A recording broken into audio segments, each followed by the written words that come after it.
A single father, a cruel wager, 3 months in a stranger's home that was meant to break him. But sometimes the cruelest bets lead to the most unexpected miracles. Sometimes losing everything means finding what you've been searching for all along. This is a story about a man who thought he had nothing left to lose until he discovered he had everything left to gain. Before we continue, please tell us, where in the world are you tuning in from? We love seeing how far our stories travel. The air inside Haggerty's bar smelled like stale beer and broken dreams. Raymond sat alone at the counter, staring into a glass he didn't really want to drink from. The noise around him, laughter, clinking glasses, the drone of a sports game on TV, felt like it was coming from underwater. Everything had felt that way for 2 years now. "Boys, look who's here." Raymond's shoulders tensed. He knew that voice. Dean Pritchard, 35 years old, twice divorced, and Cedar Falls resident bully who never grew out of high school. Raymond Calloway, the walking ghost himself. Raymond kept his eyes forward, his jaw tight. He shouldn't have come here. Doreen, his mother-in-law, had practically pushed him out the door tonight, insisting she'd watch Pascal and nature overnight. "You need to breathe," she'd said, "just for one night." But breathing felt impossible when every second reminded him of what he'd lost. Dean slid onto the stool beside him, bringing with him the smell of expensive cologne and cheap cruelty.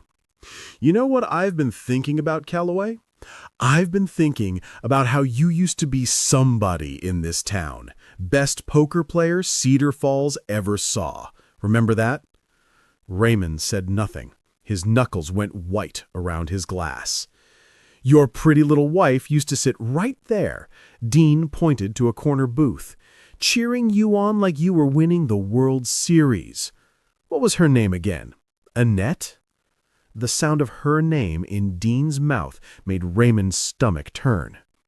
"But that was before, wasn't it?" Dean's voice dropped to a theatrical whisper.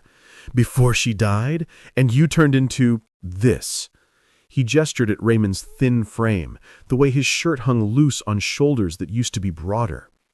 "Tell you what, I'm feeling generous tonight. One poker game, just like the old days. Not interested." "Hear me out." Dean leaned closer. His friends Garrett and Lonnie had gathered behind him now, grinning like hyenas.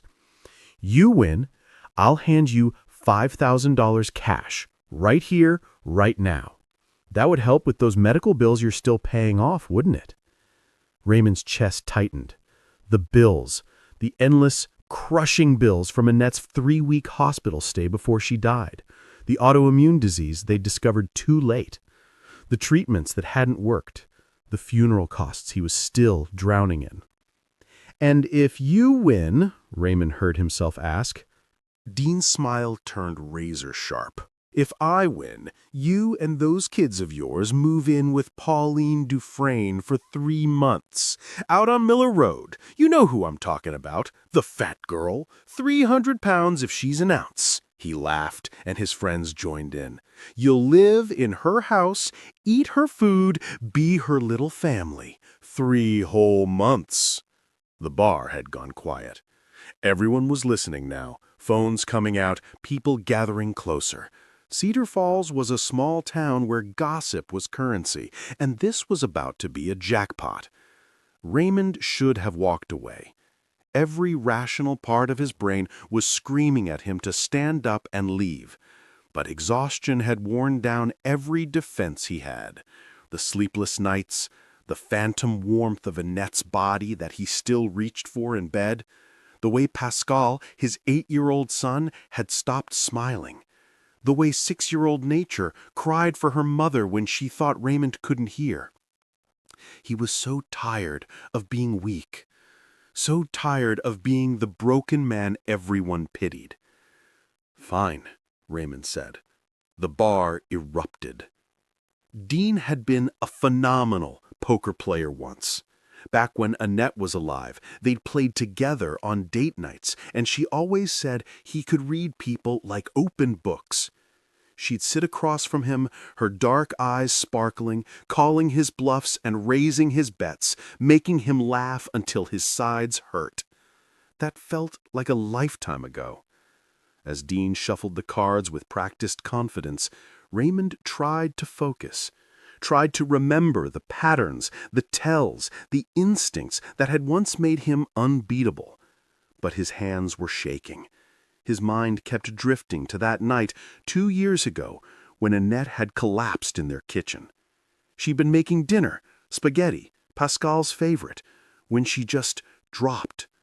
Raymond had caught her before she hit the floor, his heart exploding with terror as her eyes rolled back. "Annette, baby, stay with me."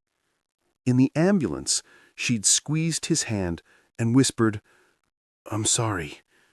I didn't listen to you." For months, he'd begged her to see a doctor about her exhaustion. For months, she'd said she was fine, just tired, like all mothers of young children were tired. By the time they discovered the truth, her organs were already shutting down. "Calloway, you in or out?" Raymond blinked, pulling himself back to the present. Dean was staring at him with barely concealed glee. The first hand had already been dealt. Raymond picked up his cards, a pair of sevens, mediocre at best. The game lasted 90 minutes, but it felt like seconds. Raymond tried. He really tried, but grief had stolen his concentration. Sleepless nights had dulled his instincts. Every time he looked at his cards, he saw Annette's face in the hospital bed, tubes and wires everywhere, her hand so small and cold in his. Dean had been practicing. Dean had been waiting for exactly this opportunity, sharpening his skills for months, knowing that eventually Raymond's weakness would bring him back to this bar. When Raymond laid down his final hand, a pair of tens that couldn't beat Dean's 3 queens, the bar exploded with laughter and cheers. Dean stood up, arms raised in theatrical triumph. "Ladies and gentlemen, Raymond Calloway and his children will be moving in with the Elephant on Miller Road first thing Monday morning." He turned to Raymond, his smile cruel and satisfied. "Hope you like living large, Calloway. Real large." The laughter followed Raymond all the way to his truck. He sat in the parking lot for an hour, engine off, hands gripping the steering wheel so tight his fingers went numb. What had he done? What had he just agreed to? Pascal and nature didn't deserve this. They'd already lost their mother. They didn't deserve a father who kept failing them over and over again. When Raymond finally drove home, dawn was breaking over Cedar Falls. He pulled into the driveway of the small rental house he could barely afford and just sat there, watching the sun rise, feeling like the worst father in the world. Inside, Pascal and nature would be waking up soon in their beds. They'd come running to hug him, still in their pajamas, innocent and trusting, and he'd have to tell them they were moving again. Tell them about a bet their father had lost. Tell them everything was going to be okay when he didn't believe it himself. Raymond dropped his forehead against the steering wheel and let the tears come. Pauline Dufresne heard about the bet before Sunday morning. She was sitting at her kitchen table, drinking coffee and watching the birds at her feeder when her phone started buzzing. Text after text, screenshot after screenshot. Social media posts laughing about the poor fool who has to live with Pauline. Photos of her from years ago with cruel captions. Comments speculating about how humiliated she must feel. Pauline set down her coffee cup with a steady hand and read every single message. 28 years old, and she'd been Cedar Falls' favorite punchline for as long as she could remember. The fat girl, the weird girl who never left her house, the girl who'd given up her entire youth to care for a dying father and never recovered. She hadn't always been this size. As a teenager, she'd been athletic, played softball, ran track, had friends and dreams, and a future that looked bright. Then her father had a massive stroke when she was 17. Her mother had abandoned them years before, so there was no one else. just Pauline and her father in this old farmhouse, his body betraying him one function at a time. She'd dropped out of high school to care for him, 4 years of feeding him, bathing him, managing medications, watching him slowly fade away while her own life disappeared. He died when she was 21, and the grief nearly killed her. Alone in the house he'd left her, with no education, no job prospects, no one who cared whether she lived or died, Pauline had fallen into a darkness so complete she couldn't find the edges. Food became her only comfort. Eating was the one thing that made her feel something other than emptiness. By 28, she'd gained over 150 pounds, and she'd accepted that this was her life. Alone. Invisible except when someone needed a punchline. But as Pauline sat at her kitchen table reading those cruel messages, something shifted inside her chest. She was tired of being the joke, tired of hiding, tired of giving people like Dean Pritchard the power to define her worth. They wanted her to be humiliated. They wanted her to slam the door in Raymond Calloway's face and prove she was exactly as pathetic as they believed. Pauline decided, in that moment, that she would not give them the satisfaction. Monday morning arrived, cold and gray. Raymond stood on Pauline Dufresne's porch at 9 o'clock sharp. Pascal and Nature on either side of him, each clutching one of his hands. His son's grip was tight with anxiety. His daughter's eyes were red from crying that morning. "Why do we have to move again, Daddy?" Nature had asked over breakfast, her little voice breaking his heart. "It's just for a little while, baby," Raymond had told her, unable to meet her eyes. "Just 3 months. It's gonna be okay." But standing on this porch now, Raymond didn't believe his own words. The farmhouse was old, but well-maintained, painted white with green shutters. A porch swing swayed gently in the breeze. The yard was neat, flowers blooming in carefully tended beds. It wasn't what Raymond had expected, though he hated himself for having expectations at all. He knocked. His heart hammered against his ribs. The door opened. Pauline Dufresne stood before them, and Raymond's first thought, the one that made shame burn through him, was that Dean had been right about her size. She was a large woman, easily 300 pounds, wearing jeans and a simple blue sweater. But her face surprised him. Gentle brown eyes, a soft, kind expression. She didn't look angry or humiliated. She looked calm. "You must be Raymond," she said. Her voice was steady, without a trace of bitterness. "I'm Pauline. Come in. I made breakfast." Raymond blinked.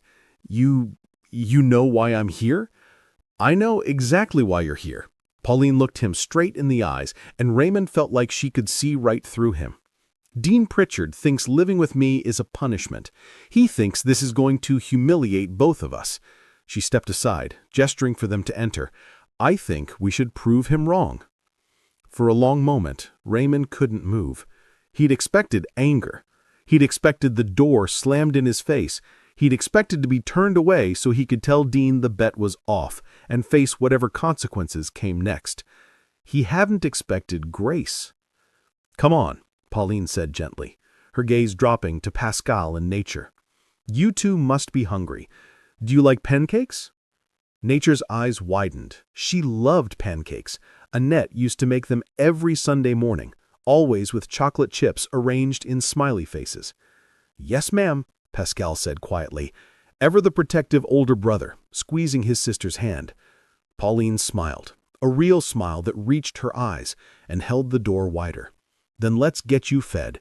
We can figure everything else out after that."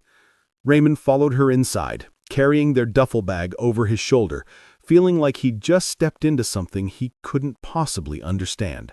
The farmhouse was warm and smelled like cinnamon and coffee. The kitchen was large, with yellow walls and white curtains, morning light streaming through clean windows. A table was already set with 4 plates, glasses of orange juice, and a platter of golden pancakes. Pauline moved slowly but with purpose, her size making her careful about how she navigated the space. She pulled out chairs for Pascal and Nature, served them pancakes with a gentleness that made Raymond's throat tight. "I'm Pascal," his son said politely, the way Annette had taught him. "I'm 8. This is my sister, Nature. She's 6. It's very nice to meet you both. Pauline set syrup and butter on the table.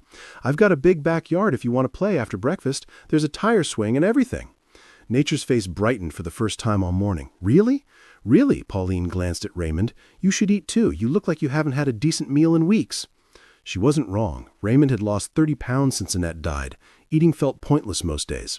But he sat down because Pascal and Nature were watching him, and he needed to show them this was going to be okay, even if he didn't believe it yet. The pancakes were good, better than good, light and fluffy, with just the right amount of vanilla. And that had been a terrible cook. She'd burned everything, laughed about it, ordered pizza instead. They'd joked that Raymond had married her for her sense of humor, not her culinary skills. The memory hit him like a physical blow. He set down his fork, suddenly unable to swallow. You okay? Pauline asked quietly. Across the table, Pascal was watching him with those two old eyes. 8 years old and already carrying the weight of knowing his father was barely holding on. Why don't you two go explore the backyard, Pauline suggested, sensing the tension. I'll clean up here. Pascal hesitated, protective instincts warring with the chance to let his little sister be a kid for 5 minutes. Finally he nodded. Come on, Nature, let's go see the swing. When the back door closed behind them, the kitchen fell into heavy silence. Raymond forced himself to look at Pauline. I'm sorry, he said, his voice rough, for being here, for what this bet really means, for being part of something designed to mock you. Pauline was quiet for a moment, her hands resting on the table. Can I tell you something, Raymond? He nodded. When I agreed to let you stay, it wasn't because I'm some kind of saint. She met his eyes, and there was steel beneath the gentleness. It was because I was angry. I've spent my whole life being invisible or being a joke. My father got sick when I was 17, and I gave up everything to take care of him. No prom, no graduation, no college, no friends. Just me and him in this house year after year until he died. Her voice didn't waver, but Raymond could hear the pain underneath. After he passed, I fell apart. I stopped caring about myself. I stopped caring about anything, and the world was happy to write me off. The fat girl, the weird girl, the girl who never leaves her house. She leaned forward slightly. Dean Pritchard wanted this bet to prove I'm worthless. I said yes because I wanted to prove I'm not. Raymond felt something crack open in his chest. You're not worthless, Pauline. You're the furthest thing from it. Neither are you. Her words landed like stones. I don't know your story yet, Raymond, but I can see you're carrying something heavy. And I can see those children out there need their father to survive it. She stood, gathering plates. So here's what I'm thinking. You're here for 3 months. We can spend that time being miserable, giving Dean exactly what he wants, or we can spend it figuring out how to be okay. Your choice. Through the window, Raymond could see Pascal pushing Nature on the tire swing. Both of them laughing. Actual, real laughter he hadn't heard in months. Okay, he whispered. Let's figure out how to be okay. The first week was the hardest. Raymond couldn't stop thinking about the cruelty of the bet, the fact that his presence in this house was supposed to be a punishment for them both. Every time Pauline walked into a room, shame crawled up his spine. He threw himself into work, fixing things around the farmhouse that needed repair. The porch steps were rotting, the fence had gaps, the kitchen faucet leaked constantly. He worked from dawn until his body screamed for rest, partly to be useful and partly to avoid conversation. Pauline let him. She didn't push, didn't demand explanations. She simply made sure there was coffee ready every morning and dinner on the table every night. She was kind to Pascal and Nature in a way that made Raymond's chest ache, patient with their grief, gentle with their fears, never trying to replace what they'd lost. Pascal, always protective, watched Pauline carefully at first, but by the 3rd day, Raymond found his son helping her collect eggs from the chicken coop she kept out back, asking questions about the hens' names and why they pecked at shiny things. Nature fell in love with Pauline's garden. She followed the older woman everywhere, tiny hands helping pull weeds, learning the names of flowers, chattering about butterflies and birds. Miss Polly, Nature said one afternoon. She'd started calling her that all on her own. Do you think Mommy can see me from heaven? Raymond, who had been fixing the fence nearby, froze. His daughter rarely talked about Annette. It hurt too much. Pauline knelt down slowly, her joints protesting, until she was eye level with Nature. She said, I think your mommy can see you, and I think she's very proud of the strong, kind girl you're becoming." Nature's eyes filled with tears. "I miss her." "I know you do, sweetheart. It's okay to miss her. It's okay to be sad." Pauline opened her arms and Nature fell into them, sobbing against her shoulder while she held her and didn't try to make the pain go away with empty promises. Raymond had to turn away, his own tears blurring his vision. Through the fence, through the trees, through the weight pressing down on his chest, he heard Annette's voice from 2 years ago. "Promise me you'll let the kids be loved, Raymond. Promise me you won't shut everyone out." He hadn't been able to promise her that. He'd been too busy begging her not to leave. But watching Pauline hold his crying daughter with such tenderness, Raymond wondered if maybe Annette had somehow known. Maybe she'd known he'd end up here, in this moment, with this woman who understood that grief needed space to breathe.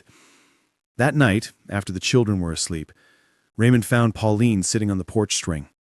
The sky was full of stars. The air smelled like honeysuckle. "Thank you," he said quietly, "for what you did with nature today." Pauline looked over at him. "She's a beautiful child. They both are. They lost their mother 2 years ago. Annette. Her name was Annette. She was 29. "I'm so sorry." Raymond sat down on the porch steps, suddenly exhausted. She'd been tired for months. I begged her to see a doctor, but she kept saying she was fine.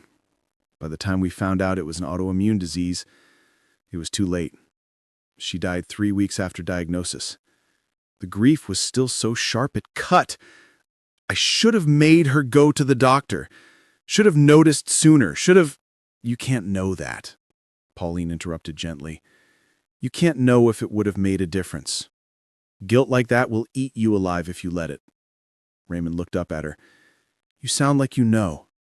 "I do." Pauline's expression was distant, remembering. "When my father died, I felt relieved. Just for a second, this flash of relief, that it was over, that I was free. Then the guilt came, and it nearly destroyed me. How could I feel relief? What kind of monster was I?" "You're not a monster.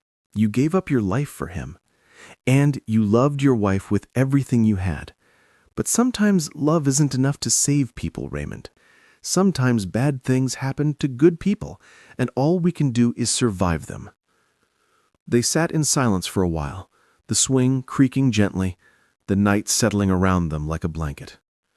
For the first time in 2 years, Raymond didn't feel so alone. By the second month, something had shifted. Raymond and Pauline had fallen into a rhythm, not forced, not awkward, but natural. They drank coffee together in the mornings while Pascal and Nature ate breakfast. They talked about small things, the weather, the repairs Raymond was making, the recipes Pauline wanted to try. Nothing deep, nothing scary, just companionship. Pascal had started bringing Pauline his homework, asking for help with math problems Raymond couldn't figure out. "Miss Polly's really smart, Dad," he'd said one evening. "She knows everything about fractions." Nature had declared Pauline her best friend when Pauline taught her how to bake chocolate chip cookies from scratch. "When we go back home, can Miss Polly come too?" asked Raymond one night at bedtime, and he hadn't known how to answer. Raymond found himself noticing things about Pauline that Dean Pritchard and everyone in Cedar Falls had decided didn't matter. The way she hummed while she cooked. The gentle curve of her smile when Pascal told jokes. The intelligence in her eyes, sharp and observant. She'd educated herself through books, hundreds of them lining the shelves in her living room. She could talk about literature, history, science, anything. And she was kind, deeply, genuinely kind, in a way Raymond hadn't encountered in years. One rainy Tuesday night in the middle of the second month, everything changed. The children were asleep. Raymond and Pauline sat on the covered porch watching the storm roll across the fields. Lightning flickered in the distance. Thunder rumbled low and deep. The air smelled like wet earth and electricity. "Can I ask you something?" Pauline's voice was quiet, almost lost in the rain. Anything. Why did you really agree to that bet? Raymond had been expecting this question, dreading it. I was tired, he said finally. Tired of being the broken widower everyone pities. Tired of drowning in bills I can't pay. Tired of failing my kids over and over. He swallowed hard. I wanted to prove I wasn't completely destroyed. I wanted to win something, anything, even if it meant making the stupidest decision of my life. Do you regret it? Raymond turned to look at her. Really look at her. At the woman who'd opened her door when she had every right to slam it, who'd fed his children and held his daughter while she cried, who'd given him a place to heal without demanding anything in return. No, he said softly. I don't regret it. Not anymore. Pauline's eyes glistened with tears. I've been alone for 4 years, Raymond. 4 years in this house with nothing but books and regrets for company. When everyone started posting about the bet, I wanted to disappear. I wanted to prove them right, that I was too pathetic to even open my door. She wiped at her eyes. But then I got angry, and I decided I'd rather be angry than ashamed. So I let you in, thinking maybe we could both survive this. But now, her voice broke. Now I'm scared. Of what? Of you leaving in a month. Of going back to being alone. Of this being the happiest I've been in years and knowing it has an expiration date. Raymond's heart was pounding. He stood up slowly, crossed the porch, and knelt down in front of her chair. Pauline, look at me. She did, tears streaming down her face. You saved us, Raymond said, his voice raw with emotion. You opened your door and your home and your heart to 3 broken people, and you started putting us back together without even realizing it. Pascal laughs now, nature plays again, and me, I can breathe. For the first time in 2 years, I can actually breathe. Pauline, I don't want to leave. When the 3 months are up, I don't want to go back to that rental house that feels like a tomb. I don't want to take my kids away from the first place they've been happy since their mother died. And I don't... He reached out, hesitated, then gently took her hand. I don't want to be apart from you. Pauline stared at him, her breath catching. You don't know what you're saying. I know exactly what I'm saying. I'm saying that somewhere in these past 2 months, you became important to me. You became home. I'm not her, Raymond. I'm not Annette. I know that. I loved Annette with everything I had, and losing her nearly killed me. But you're not Annette. You're Pauline. And you're... He struggled to find the words. You're everything I didn't know I needed. The rain poured down around them, drumming on the porch roof, washing the world clean. Pauline pulled him up gently, then stood, slowly, carefully. For a moment, they just looked at each other. 2 wounded people who'd found each other in the wreckage. Then, Pauline wrapped her arms around him, and Raymond held her tight, breathing in the scent of her hair, feeling her heartbeat against his chest, and something inside him that had been frozen for 2 years finally began to thaw. The last month flew by too fast. Raymond and Pauline had crossed some invisible line that night in the rain, and there was no going back. Not that either of them wanted to. They didn't rush into anything physical. Both of them knew this was too important to mess up. But there was an understanding now, a tenderness that hadn't been there before. Raymond would catch Pauline watching him while he worked, a soft smile on his face. Pauline would find small gifts Raymond left for her, wildflowers on her pillow, her favorite tea restocked, a book she'd mentioned wanting. Pascal and Nature noticed. Kids always did. Dad, are you and Miss Polly in love? Nature asked one night, her voice full of innocent curiosity. Raymond had been tucking her in, and the question caught him completely off guard. Would that be okay with you if we were? Nature thought about it seriously. Mommy would want you to be happy. She told me that before she went to heaven. She said, "Take care of Daddy for me, okay? Make sure he remembers how to smile." Raymond's eyes burned with tears. "She said that to you?" "Uh-huh, and you smile a lot now, Daddy, when you look at Miss Polly." "Do I?" "Yep, so I think it's okay." Pascal's approval came differently. He knocked on Raymond's bedroom door late one evening, his expression serious. "Dad, can we talk?" "Of course, buddy. Come in." Pascal sat on the edge of the bed, fidgeting with his hands. "I know Mom's not coming back." Raymond's heart clenched. "Pascal, I'm not a little kid anymore, Dad. I know she's not coming back." His voice was steady, but his eyes were wet. "And I know you're really sad. You try to hide it, but I can tell." "I'm sorry, son. I never wanted you to worry about me." "But I don't worry as much anymore. Not since we came here." Pascal looked up at him. "Miss Polly makes you happy. She makes all of us happy. And I think Mom would like her." Raymond pulled his son into a fierce hug. "You're the bravest kid I know." "Can we stay, Dad? After the 3 months? Can we please stay?" "I'm working on it, buddy. I promise I'm working on it."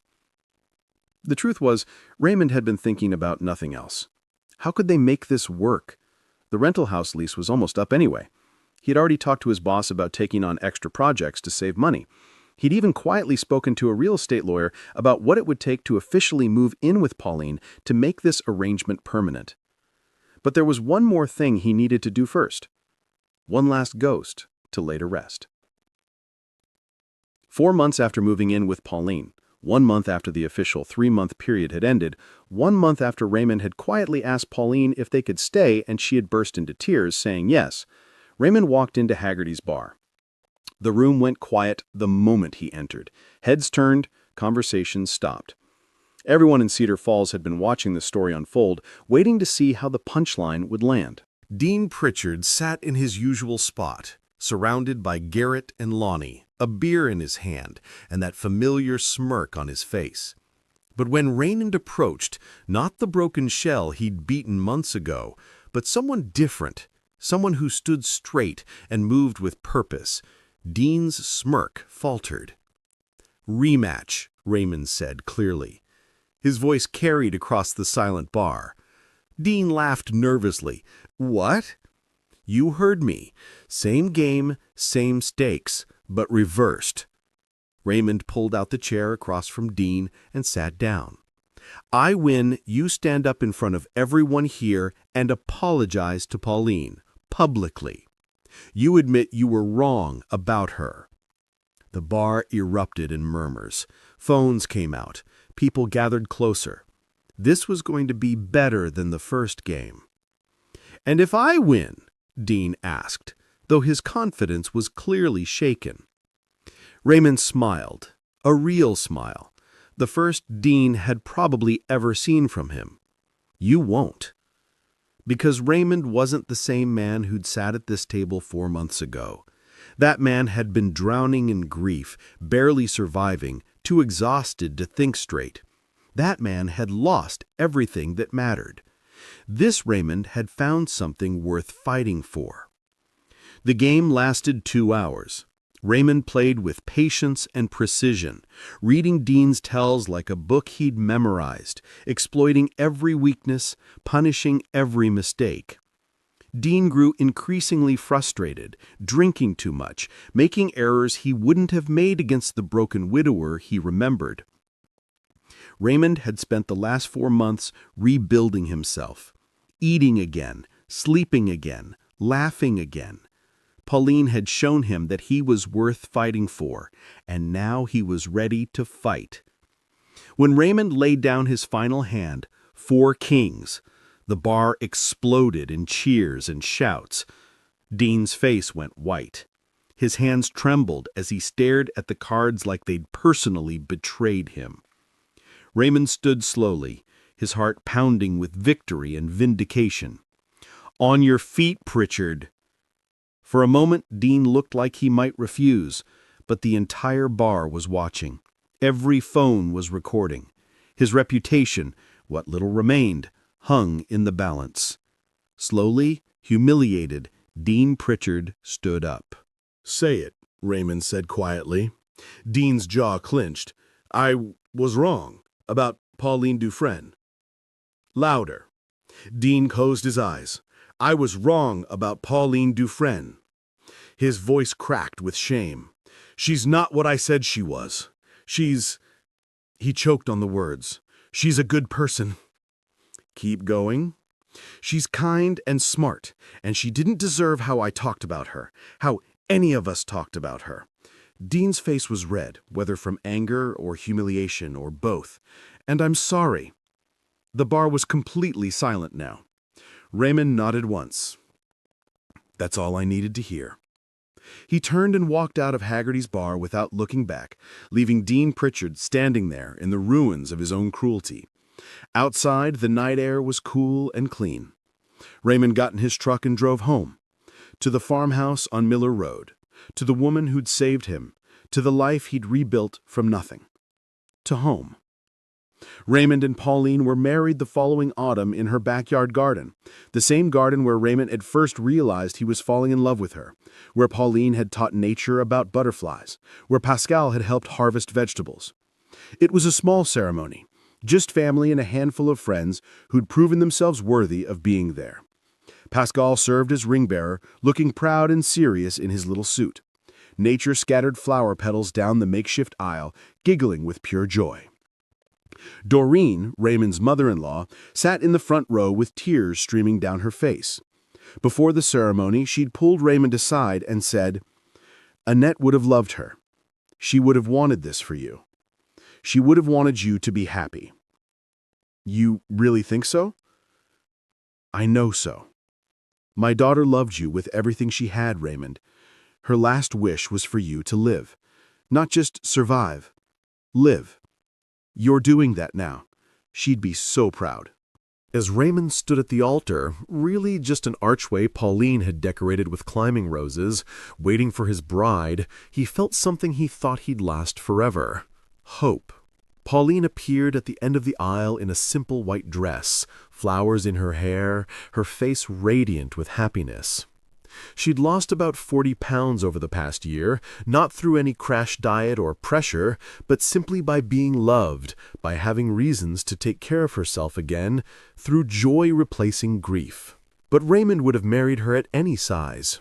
He'd fallen in love with her heart first, with her kindness and strength, and the way she'd opened her door to 3 broken people and taught them how to heal. As Pauline walked toward him, slowly, carefully, her smile bright enough to light the whole world, Raymond felt tears sliding down his cheeks.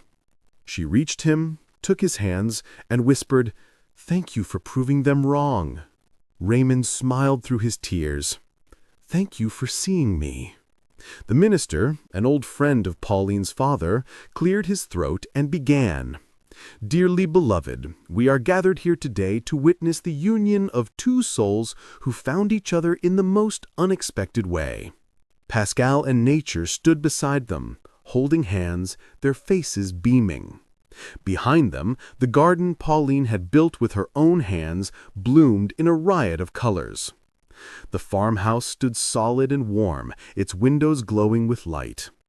The sky was brilliant blue, clouds drifting lazy and perfect. Everything was perfect. When the minister said, "You may kiss your bride," Raymond pulled Pauline close and kissed her like she was the answer to every prayer he'd forgotten how to pray. The small crowd erupted in applause and cheers. Pascal whooped. Nature bounced on her toes, clapping her hands together. Doreen wiped her eyes and laughed.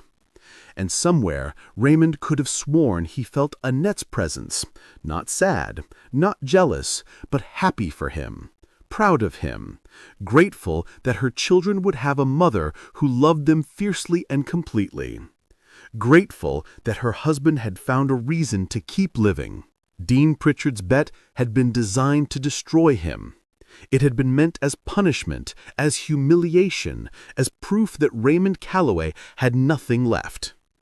Instead, it had given him everything. Later that night, after the guests had left and Pascal and nature were asleep in their beds, Raymond and Pauline stood together on their porch, their home, their life, watching stars emerge in the darkening sky.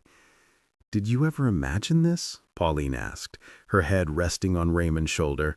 "6 months ago?" "No. 6 months ago, I was just trying to survive each day. I couldn't imagine anything beyond the next hour." He kissed the top of her head. "What about you?" "6 months ago, I was sitting in this house alone, convinced I'd spend the rest of my life being invisible. Then you knocked on my door, and everything changed. Because you let me in. You could have turned us away." "I almost did." Pauline's voice was soft. "I was so scared, Raymond. Scared of being humiliated, scared of letting you see how lonely I was, scared that letting you in would just mean more pain later. But I was angrier than I was scared, and anger saved me." Raymond turned her to face him, his hands gentle on her shoulders. "You saved us. You opened your door and your heart to 3 strangers, and you gave us back our lives. Don't ever forget that." "We saved each other, Raymond. I was drowning too, Raymond. You just couldn't see it from the outside." They held each other as the last light faded from the sky and the first stars winked into existence. Inside the house, Pascal and nature slept peacefully, safe and loved. The garden rustled with night sounds, crickets and frogs and the gentle whisper of wind through leaves. This was home. This was family. This was love. Not the first love, not the love Raymond had thought he'd have forever, but real love nonetheless. A second chance. A gift wrapped in the ugliest packaging imaginable. A cruel bet. A public humiliation. 3 months meant to break them both. Instead, those 3 months had rebuilt them. "Thank you," Raymond whispered into her hair. "For what?" "For being brave enough to open that door." Pauline smiled against his chest. "Thank you for being brave enough to walk through it." Sometimes the worst bets lead to the best outcomes. Sometimes losing means winning everything that matters. Sometimes the cruelest intentions pave the way for the greatest blessings.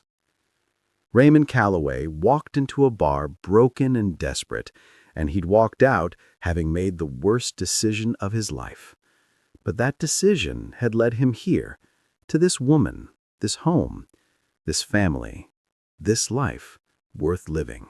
If you've ever felt like your story was over, I hope this reminds you that new chapters can begin in the most unexpected ways, that love can find us even in our darkest moments, that sometimes what looks like an ending is actually a beginning. Because Raymond lost a bet and had to live with a woman everyone called worthless. But she wasn't worthless. She was everything he needed, everything his children needed, wrapped in a package the world had decided didn't matter. They were wrong. Dean Pritchard was wrong. Everyone who'd laughed and mocked and posted cruel messages, they were all wrong. And proving them wrong became the foundation of a beautiful life. Years later, when Pascal and Nature were grown with families of their own, they'd tell the story of how their father won back his life by losing a poker game. How 3 months in a farmhouse on Miller Road became forever.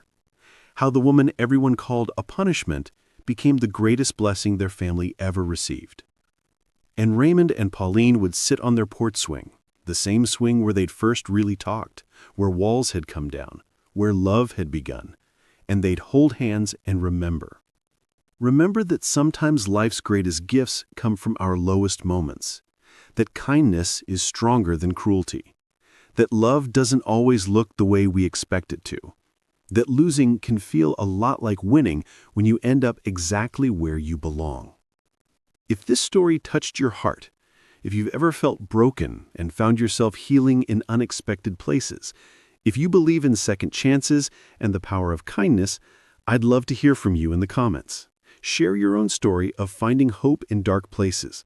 Let's remind each other that our stories aren't over yet. And if you're going through something difficult right now, please remember, your next chapter might just be one unexpected moment away, one door opening, one person seeing you, one chance to prove the world wrong about what you're worth. Don't give up. Your story is still being written. Thank you for watching.